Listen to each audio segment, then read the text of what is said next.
Now, wait a minute, Stan. This is ridiculous. You don't even know how to conduct it. I could have got you off from 20 years to life, but this way you're going to wind up in the electric chair. Raise your right hand, please. You solemnly swear to tell the truth, the whole truth, and nothing but the truth, so help you God? I do. Be seated. State your full name, please. Harold Lamson. You married, Harold? You know damn well what I've been...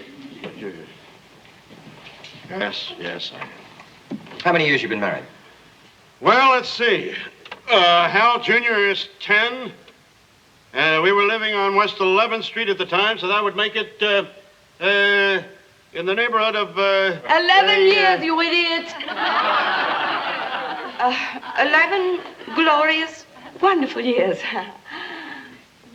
Yeah, that's right. 11 glorious, wonderful years.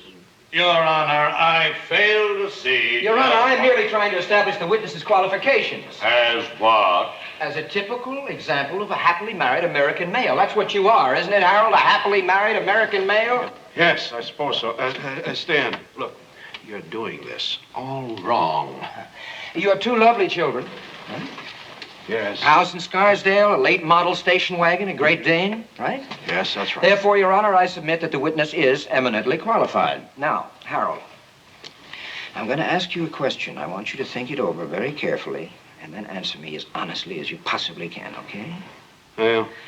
Do you believe in marriage? What?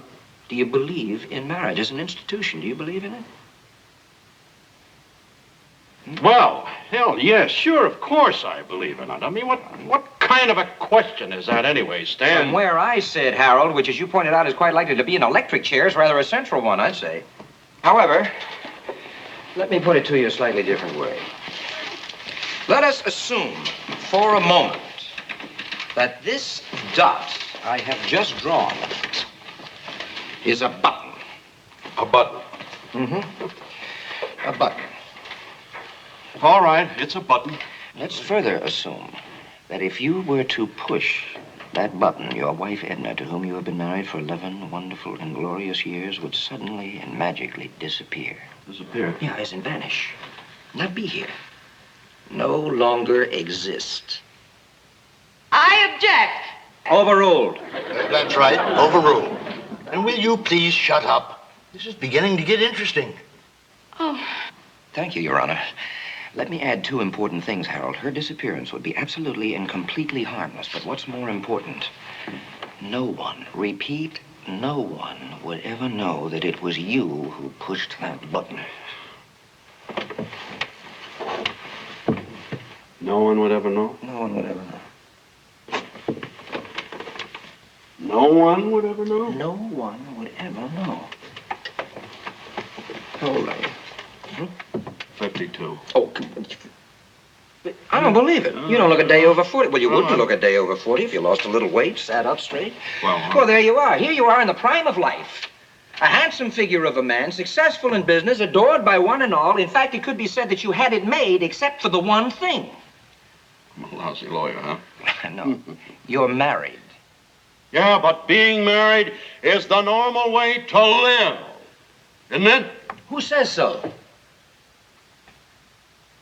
Isn't it? Oh, Harold, I think you've been brainwashed.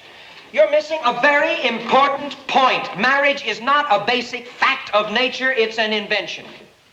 It's like the infield fly rule. It exists only because the women say so, and like idiots, we just go following right along.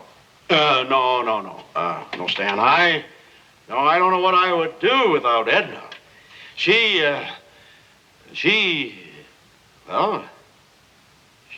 plans the meals, sends my shirts to the laundry. Harold, you're making another basic, common, masculine mistake. You're confusing love and laundry. Love and... Let me tell you something. For years now, a very nice gentleman who operates, for reasons I shall never understand, under the name of Madame Renee, has been picking up my shirts every Monday and bringing them back beautifully done every Thursday. And not once in all those years have I felt the slightest urge to marry him. Yeah, well... How much money do you make? Between 70 and 80,000 a year. How much of that 70 or 80,000 do you get to spend on yourself? Well, on that, of course, with Edna and the kids and the payments on the house in Scarsdale. And then, of course, I do carry a lot of life insurance. Yeah, I understand. Now, Harold, stop for one moment and think what life could be like right now. Gentlemen of the jury, this concerns you too. Stop and think what your life could be like right now if you'd had the common sense not to marry Josephine or Hilda or Mary or Peggy or Rochelle. Edna? Edna. Just think what you could be doing with all that money right now. Huh? Yeah. Have a little Chris Craft, maybe. Get rid of that broken down money pit of a house in Scarsdale. It's all man. easy, Harold. All you got to do is poke the button. Could I grow a mustache? Of course. Put wax on the ends? Well, who could stop you? I used to wear one before I was married. I remember. You cut quite a dashing figure. You really think so, huh? Oh, so. Push the button. Well, that was always a little sparse on the left side there. Oh, good barber could trim that so you'd never even notice it once you push the button. I never could afford a really good barber then. Yeah, but you could now. Yeah. Oh, but I could now. When's the last time you started thinking about girls? Girls. Think of a whole world full of girls. Just think on that. A world pulsating with girls. Models. Mm-hmm. Actresses. You know it.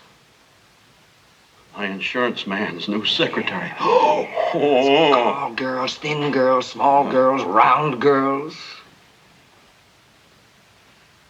Pin-up girls. Well, they don't pin up anymore. They just fold out, but you're getting the idea. And instead of that broken down money pit of a house in Scarsdale, you get a townhouse all for yourself. With a butler? Push the button. Like Charles? Push the button. To have the martini glasses chilling when I come home? Huh? That's right, exactly. Just come with me. That's all you have to do is just push the button. One push, and she just disappears. Nobody will ever know. Just one little push, and she's gone. Just push the button. No one will ever know. Harold! If you think I've made your life a living hell in the past, you haven't even begun to learn the meaning of the word suffer. Shut up, you old bat! Besides, you won't feel a thing.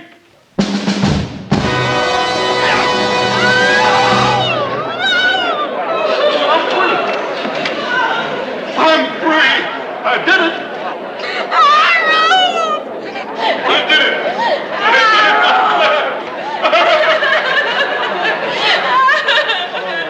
Quiet, everybody. Just calm down. Bailiffs, you better remove this woman here. Good idea. Throw her out. I mean, remove her. Oh, Harold, what time will you be home for dinner, Harold? I'll be home for dinner whatever time it pleases me to be home for dinner. Of course, I may stop off at the club to have a couple of quickies on the way. That's all, woman. You may go. Just take her out. Let her put her in the tank if necessary.